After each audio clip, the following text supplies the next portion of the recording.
Good morning, welcome to my channel. Today, we will be talking about sports injury management and prevention.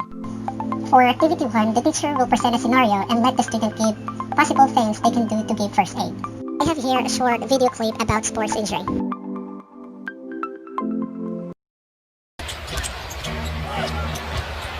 Ball hurt himself, grabbing onto his leg. Ball still down. They've got a foul to stop it. Instead, it gets ahead to Ennis. Ennis lays it up and in. And Lonzo Ball shaking up, grabbing that left ankle. Didn't even try to get up.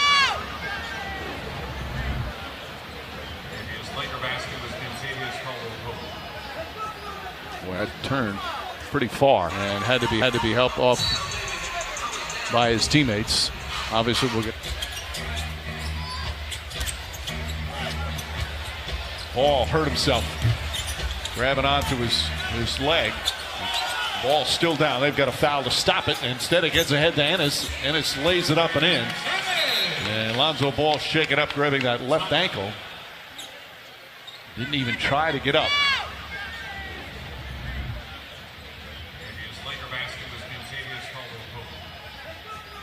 Boy, that turned pretty far.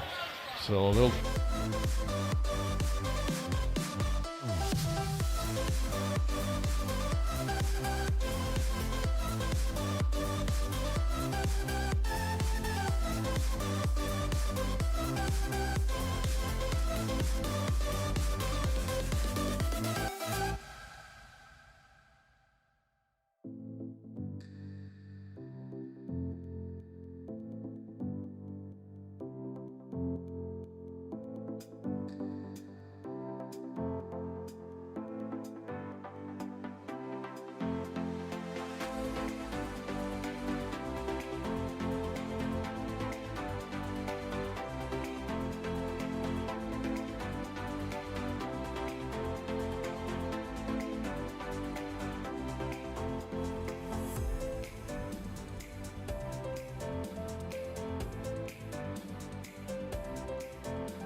Let's talk about sports injuries. Sports injuries that most commonly occur during sports or exercise, commonly causes accidents, poor training practices, improper equipment, lack of conditioning, insufficient warm-up, and stretching.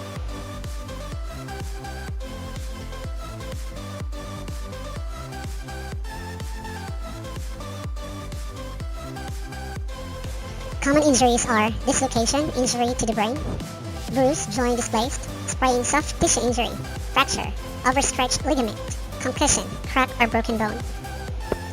Injury diagnosis, we have tap, observe, touch, active movements, passive movements, and skill test. For acute injuries occur when there is sudden stress on the body. Three main causes. Number 1, collisions with opponents or obstacles. Number 2, being struck by an object. Third, falling from high or at speed. Chronic injuries. Chronic injuries are caused by continuous stress on a body part over a long time, caused by training too hard, not allowing time for recovery, poor footwear, and bad technique. Overuse injuries occur due to repeated powerful muscle movements. We have R.I.C.E management. R for rest, I for ice, C for compression, E for elevation, commonly used by a first aider. I have here an example for hard and soft tissue injuries. On the left picture, we have hard tissue injuries or bone injuries. On the right side picture, soft tissue injuries involve damage to skin, muscles, tendons, ligaments, or cartilage. Soft tissue injuries. An open injury means that the skin has been broken. Blood usually escapes. Open injuries include cuts, grazes, blisters, and capping. A closed injury occurs beneath the skin. There is no external bleeding.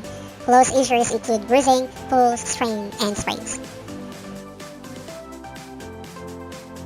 And here are the examples of an open injuries. On the left picture, cut requires immediate attention to stop bleeding and allow the blood to clot.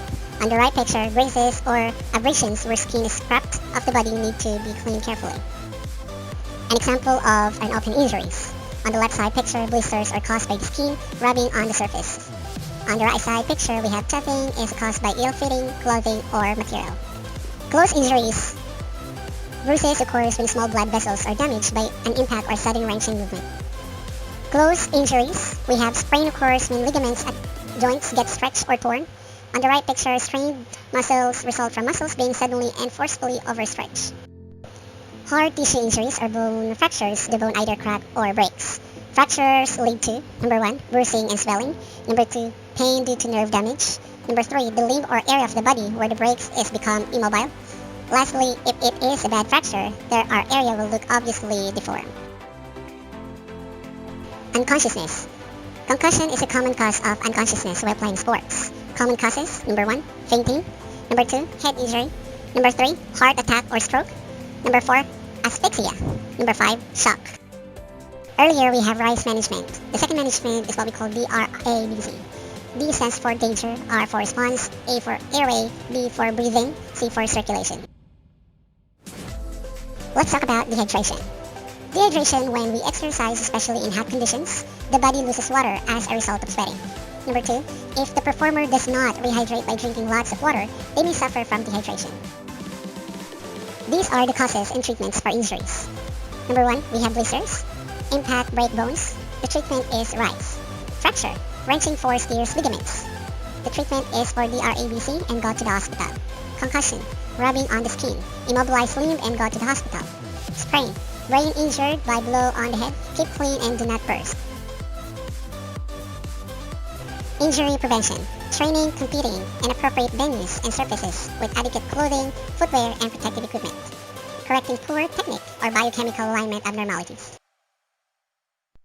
Complete exercise program. We have the stages, activities, and time. For warm-up could be slow walk, calisthenics jog in place. That could be 5 to 10 minutes. Stretching, up to down, 20 to 60 minutes. Active exercise, cycling, running, dancing, etc. 5 to 10 minutes. Warm down, slow walk, calisthenics, jog in place, 5 to 10 minutes. Stretching, up and down, 5 to 10 minutes. Additional tips. Number 1, drink enough water based on the activity and temperature levels. Number 2, educate athletes in proper nutrition for performance. Number 3, supervise equipment maintenance. Number 4, encourage athletes to speak with an athletic trainer, coach, or physician if they are having any pain. We also have enforcing warm-up and cool-down routines, encouraging proper stretch training routines, mandating pre-competition physical exam. I have here 3 questions for the last activity that the student will answer the following and write the answer on their notebook. Number 1, injuries may happen anytime, anywhere. List at least 3 factors that can cause injuries. Number 2, explain why they can lead to injuries. Number 3, how important is it to have knowledge and skills in applying appropriate first aid techniques to an injured officiating official or athlete? Thank you so much for watching my video. Please don't forget to like, share, comment, and subscribe.